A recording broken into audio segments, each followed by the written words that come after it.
प्रतिबिंब जनमानसांचे। नगर जिल्ह्यात गोमांस विक्रीचा धक्कादायक प्रकार, वाड्या वस्त्यांवर फिरून विक्रीचा फंडा उघड। शेवगाव येथे बजरंग दलाच्या गोरक्षकांनी संशयिताला रंगेहात पकडण्याचा प्रयत्न, आरोपी पसार, शेवगाव पोलीस ठाण्यात गुन्हा दाखल। अहिल्यानगर जिल्ह्यातील शेवगाव तालुक्यात गोमांस विक्रीच्या कथित प्रकारामुळे खळबळ उडाली आहे।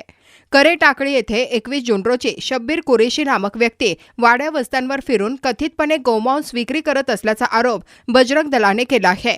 या घटनेमुळे परिसरात संतापाची लाट उसळली आहे।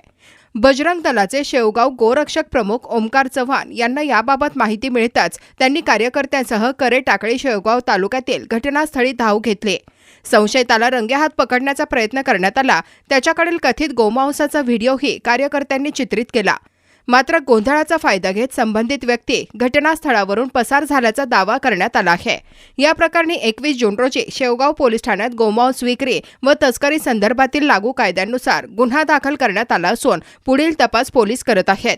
दरम्यान या घटनेनंतर बजरंग दलाने संबंधितांवर कठोर कारवाईची मागणी केली असून गोवंश तस्करी आणि गोमांस विक्री करणाऱ्यांविरोधात कठोर पावले उचलण्याची मागणी प्रशासनाकडे केली आहे।